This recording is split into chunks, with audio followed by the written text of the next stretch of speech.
Exam wings की इस video में आपका स्वागत है। आई होप आप सब लोग सेफ होंगे और कोविड की सिचुएशन इस टाइम में आप लोग सारे प्रिकॉशंस ले रहे होंगे, मास्क यूज कर रहे होंगे, सैनिटाइजर यूज कर रहे होंगे। जैसा हम देख रहे हैं कि देश में कोविड की सिचुएशन अब धीरे धीरे कंट्रोल में आ रही है, तो उसी को देखते हुए आईबीपीएस ने नोटिफिकेशन आउट कर दी है फॉर आरआरबी 2021।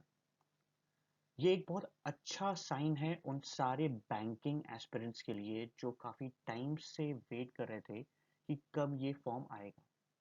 सो फाइनली इसकी नोटिफिकेशन अब आ चुकी है। But before I get into details की एग्जामिनेशंस की वैकेंसी कितनी है, क्या एग्जाम का पैटर्न होने वाला है, I want you to mention few things in the comment section.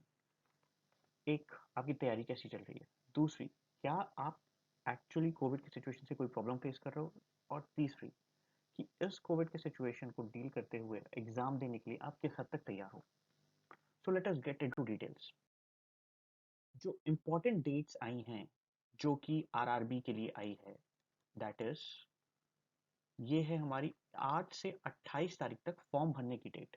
इस समय you can fill the forms, that is 8/6/2021 to 28/6/2021। ठीक है।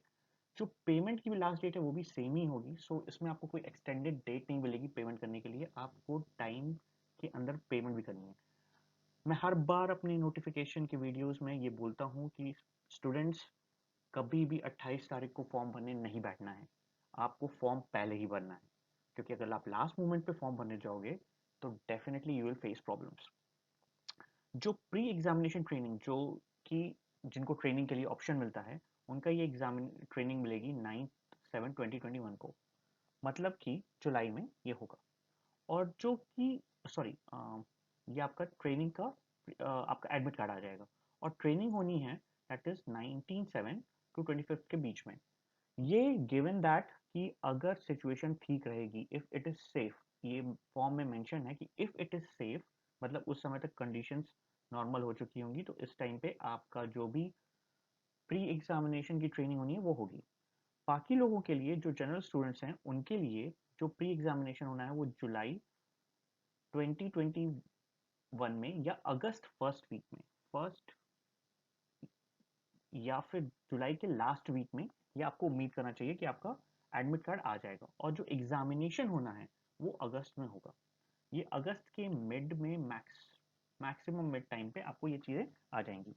जो रिजल्ट होगा वो सितंबर में आएगा प्री का। उसके बाद आपके मेंस के एग्जामिनेशन होने हैं जो कि सितंबर या अक्टूबर में होंगे। अगर आप कैलेंडर की डेट्स देखो तो उसमें जो आईबीपीएस ने पहले कैलेंडर निकाला था, ठीक है, आईबीपीएस का जो कैलेंडर आया हुआ था जो उन्होंने फरवरी में लॉन्च किया था, उसके हिसाब से ये सारी डेट्स भी दी हुई हैं। तो हम एक्सपेक्ट कर रहे हैं कि वही सारी डेट्स फॉलो होंगी यहाँ पे भी। मैक्सिमम जो भी प्रोविजनल अलॉटमेंट है वो दिखा दे रहा है कि जनवरी 2022 में आपके पास नौकरी होगी। तो ये बहुत अच्छी गोल्डन अपॉर्चुनिटी है जनवरी से पहले एक नौकरी अपने हाथ में लेने के लिए, चाहे आप ऑफिसर लेवल पे हो चाहे असिस्टेंट लेवल पे हो। तो ये बहुत ही सीरियस होने का टाइम है। आपके पास टाइम आप देखो बहुत ज़्यादा नहीं है यहाँ पे, क्योंकि जुलाई अगस्त में आपके एडमिट कार्ड आ जाने हैं, अगस्त में आपका प्री का पेपर हो जाना है। तो मोर और लेस आपके पास 1+ मंथ्स हैं। ठीक है। तो 1 मंथ अगर आप शुरू कर रहे हो तो दैट इज़ वेरी लेस। अब आपको फुल फ्लेज एकदम सारी चीज़ें छोड़ के तैयारी करनी है। अब कोविड वोविड के बारे में नहीं सोचना है, अब पढ़ाई के बारे में सोचना है।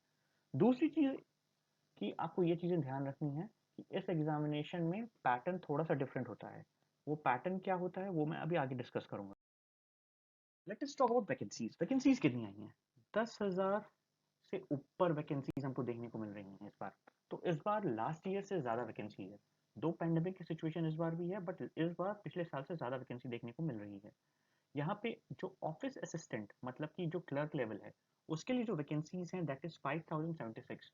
अब एक चीज़ का ध्यान रखिएगा आप यहाँ पे, ये जो वैकेंसीज हैं that is combined for all states. आप जो फिल करोगे आप एक पर्टिकुलर स्टेट के लिए फिल करोगे। वो स्टेट वाइज कैसे वैकेंसीज हैं वो हम आपको बाकी चल के बता देंगे सारी चीज़ें। जो पीओ लेवल के लिए या ऑफिसर स्केल 1 होता है, उनके लिए जो है दैट इज 4201। तो ये देखिए आपकी कुल मिला के अच्छा एक दिख रहा है कि इस बार वैकेंसीज अच्छी हैं, कंपटीशन वही होगा, थोड़ा सा बढ़ेगा क्योंकि हर साल हम देख रहे हैं कि कट ऑफ के लेवल हाई होते जा रहे हैं, स्टूडेंट्स पढ़ रहे हैं। तो अगर आप नहीं पढ़ रहे तो आप भी सीरियस होकर पढ़ना शुरू कर दीजिए। नाउ अब एलिजिबिलिटी क्या क्या है इन एग्जामिनेशन को में बैठने के लिए। जो ऑफिस असिस्टेंट के लिए है वो आपकी एलिजिबिलिटी है कि आपकी एज 18 से लेके 28 ईयर्स तक हो सकती है जनरल, ठीक है, एज ऑन, ठीक है, जो ये है 6 तारीख को, ये आपकी डेट ऑफ बर्थ, इससे मैक्सिमम नहीं होनी चाहिए, ठीक है। मतलब आप 18 साल से 28 साल के बीच में आपकी एज हो सकती है अगर आप मल्टीपर्पज असिस्टेंट लेवल के लिए फिल कर रहे हो। अगर आप स्केल 1 के लिए फिल करना चाहते हो, दैट इज असिस्टेंट मैनेजर के लिए, जब आप फिल करोगे तो आपकी मैक्सिमम एज 28 की जगह 30 साल होगी। मतलब आप 30 साल की एज तक यहाँ पे ये फॉर्म फिल कर सकते हो। तो ये एक अच्छी बात है उन लोगों के लिए जिनकी एज 28 क्रॉस कर चुकी है। बट यहाँ पे कंपटीशन भी बढ़ जाता है क्योंकि भाई ये ऑफिसर लेवल का है, ये क्लर्क लेवल का नहीं है।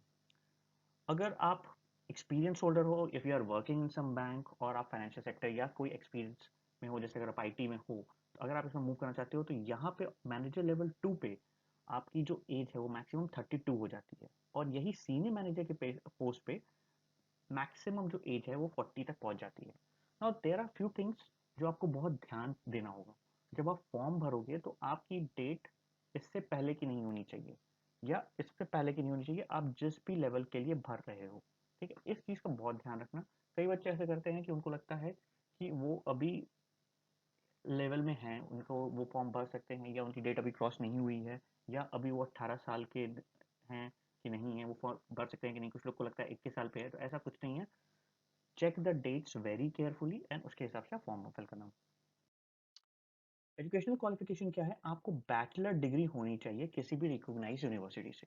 मतलब अगर आपके पास एक डिग्री है कॉलेज की तो आप ये फॉर्म भर सकते हो, चाहे असिस्टेंट का हो चाहे मैनेजर लेवल का हो। इस चीज़ का ध्यान रखिएगा कि अगर आप सिर्फ 12 पास हो तो ये फॉर्म आप नहीं फिल कर सकते हो। अपियरिंग स्टूडेंट जिनका रिजल्ट डिक्लेयर हो जाएगा, ठीक है, अभी अगस्त तक, वो ये फॉर्म फिल कर सकते हैं। इस बीच अगर आपका कोई भी वेटिंग में है रिजल्ट या बाद में आता है उसके, तो फिर आप ये फॉर्म मत फिल करना। अगर आपका रिजल्ट आ गया है, जुलाई अगस्त तक आपका रिजल्ट आ जाता है, तो you can fill this form. दूसरी चीज़ें जो बहुत इंपॉर्टेंट है, कई बार बच्चे इस चीज़ का ध्यान नहीं भी देते हैं, वो है कि आपका लोकल लैंग्वेज का टेस्ट होगा। मतलब अगर आप यूपी से फॉर्म फिल कर रहे हो तो आपको हिंदी या फिर उर्दू का टेस्ट देना होगा। अगर आप गुजरात से भज रहे हो तो आपको गुजराती का टेस्ट देना होगा। अगर आप महाराष्ट्र से भर रहे हो तो आपको मराठी का टेस्ट देना होगा। सो इस बात को बहुत ध्यान से समझिए कि सिर्फ ये देख के आपको फॉर्म नहीं फिल करना है कि उस पर्टिकुलर स्टेट में सीट ज़्यादा है, आपको वहाँ का लोकल लैंग्वेज आना चाहिए। डिज़ायरेबल है वर्किंग नॉलेज ऑफ कंप्यूटर, अगर आपको कंप्यूटर पे काम करना आता है, जो कि अगर मैं उम्मीद करूँ कि आप तैयारी कर रहे हो तो आपको बेसिक नॉलेज कंप्यूटर की होगी क्योंकि आपका एग्जामिनेशन भी ऑनलाइन होगा। तो एक रफ आइडिया आपके पास कंप्यूटर का होना चाहिए। जो एक तीसरी चीज़ है कि अगर आप एग्रीकल्चर फील्ड से ग्रेजुएट हो, ठीक है, तो यहाँ पे एग्रीकल्चर हो, हॉर्टिकल्चर हो, एग्रीकल्चर हॉर्टिकल्चर या फिर कोई फिशरी में आपने कोई ग्रेजुएशन कर रखा है मिनिमम, तो फिर वहाँ पे आपको प्रेफरेंस मिलेगा at the time of interview. जैसे कि अगर दो लड़के हैं, दोनों का नंबर सेम आ रहा है, लेट से दोनों के नंबर 201 नंबर आ रहे हैं सब कंबाइन करके, मतलब एक हिंट दे रहा हूँ मैं आपको, ठीक है, प्री और मेन सब मिला के, मतलब प्री का मिलता नहीं है, मेंस का अगर मैं देखूँ तो अगर आपके इतने नंबर आ रहे हैं तो अगर किसी के पास ये वाला है डिग्री तो उसको प्रेफरेंस दे दी जाएगी जॉब में। तो अगर ये आपके पास है तो वो आपके लिए पॉजिटिव है, अगर नहीं है कोई टेंशन की बात नहीं है, क्योंकि मैक्सिमम स्टूडेंट यहाँ पे अलग अलग बैकग्राउंड से आते हैं, कुछ इंजीनियरिंग के होते हैं, कुछ एमबीए के होते हैं, कुछ कॉमर्स बैकग्राउंड से होते हैं, कुछ आर्ट के होते हैं। यहाँ के बहुत कम ही होते हैं। क्यों कम होते हैं? क्योंकि ये लोग कम ये लोग डिग्री के लिए जाते हैं, मतलब इस डिग्री के लिए लोग कम जाते हैं।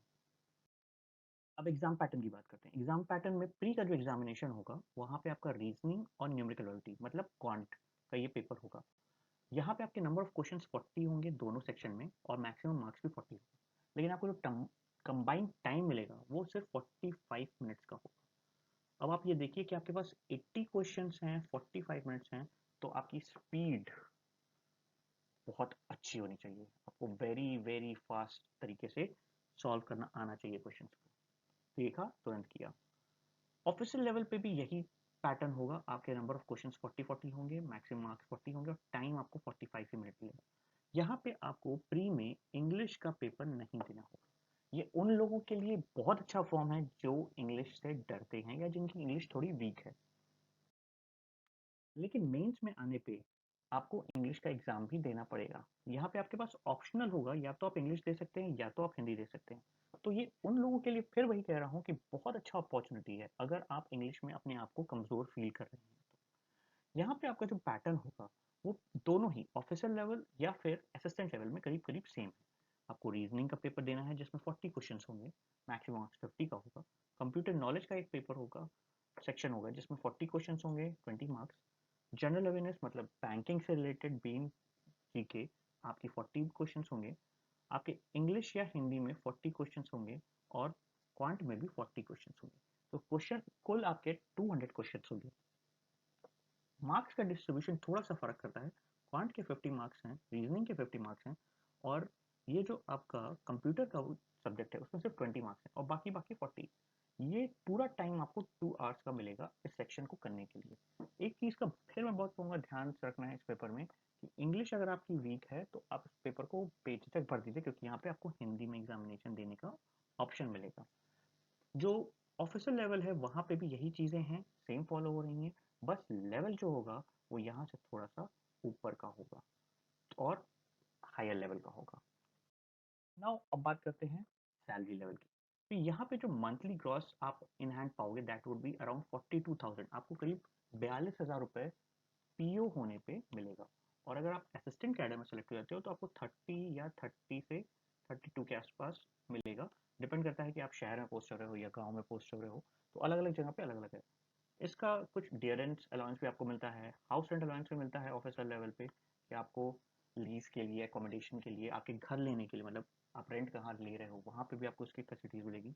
कुछ अलग अलग अलग फैसिलिटीज कुछ अलग अलग बैंक देते हैं, जैसे कुछ लोन लो लेवल इंटरेस्ट पे आपको लोन दे सकते हैं। सब पे होगा लेकिन कुछ कुछ एक्स्ट्रा कुछ बेनिफिट्स होते हैं, किसी में आपको मतलब, क्योंकि देखिए ये जो एग्जामिनेशन है ये कंबाइंड एग्जामिनेशन है कई ग्रामीण बैंकों के लिए। तो हर बैंक का थोड़ा थोड़ा अपने एम्प्लॉयज़ को अलग अलग फैसिलिटी देने का वो रहता है कि कोई एकोमोडेशन के लिए पैसे देता है, कोई गाड़ी खरीदने के लिए आपको सस्ते में पैसे देगा, कोई कार खरीदने के लिए सस्ते लोन लेगा, ठीक है, कोई आपको घर खरीदने के लिए देगा, इवन मोबाइल फ़ोन खरीदने तक के लिए आपको लोन, अलॉटमेंट्स और अलग अलग चीज़ें, बच्चों के एजुकेशन के लिए अलग अलग चीज़ें मिलेंगी। नाउ एक चीज़ें मैं बहुत इंपॉर्टेंट आपको यहाँ पे बताना चाहूँगा जो आपको ध्यान रखनी चाहिए, दैट इज़ एग्जामिनेशन की जो डेट है वो अगस्त की है। और आई गेस आप जितने भी स्टूडेंट हो सब 18+ हो। अब मैं यहाँ जो बात करूँगा दैट इज़ कि आप अपना वैक्सीनेशन का जो शेड्यूल है कोशिश करिए कि नेक्स्ट मंथ के 15 तक उसको कंप्लीट कर लीजिए। Why I am saying this, मैं ये क्यों कह रहा हूँ, क्योंकि जब आप एग्जामिनेशन देने जाओगे तो एक तो आप क्राउडेड एरिया में होगे, ठीक है, वहाँ पे और भी सेंटर पे लोग बैठे होंगे, ठीक है। दूसरी चीज़ कि अगर आप 15 तक वैक्सीनेशन करा लोगे तो लेट्स से अगर आपका अगस्त में भी पेपर होता है तो आपके पास 15 दिन, जुलाई के अगर 15 तक हो जाता है तो 15 दिन आपके पास अगस्त में, अगर 1 अगस्त को पेपर होता है तो 15 दिन रहेगा आपके पास। अगर आपको वैक्सीनेशन से फीवर आता है, कोई दिक्कत होती है तो उसको कोप अप करने की, ताकि आपके एग्जामिनेशन के टाइम पे कोई दिक्कत ना हो। तो अपनी कोशिश करनी है कि 15 जुलाई तक आपको अपनी वैक्सीनेशन करा लेनी है। आपके पास 1 महीने से ऊपर समय है वैक्सीनेशन के लिए। Get this done. So I hope आपकी सारी क्वेरीज यहाँ पे बेसिक सॉल्व हो चुकी होंगी। आप हमको फेसबुक पे फॉलो कर सकते हो, अपनी क्वेरी यहाँ पोस्ट कर सकते हो। आपको जो भी क्वेश्चन पूछना है एग्जाम से रिलेटेड, कैसे तैयारी करनी है, क्या पढ़ना है, क्या नहीं पढ़ना है, आप यहाँ पूछ सकते हो हमें। हमारे टेलीग्राम को भी फॉलो कर सकते हो, हम ट्विटर पे भी अवेलेबल हैं। कहीं पे भी कोई भी क्वेश्चन हो, कोई भी क्वेरी हो, डायरेक्ट आस्क करिए। और एग्जामिनेशन के लिए अब सीरियस हो जाइए, बहुत अच्छी अपॉर्चुनिटी है, इस बार पेपर निकाल लीजिए। All the best, good luck, thank you.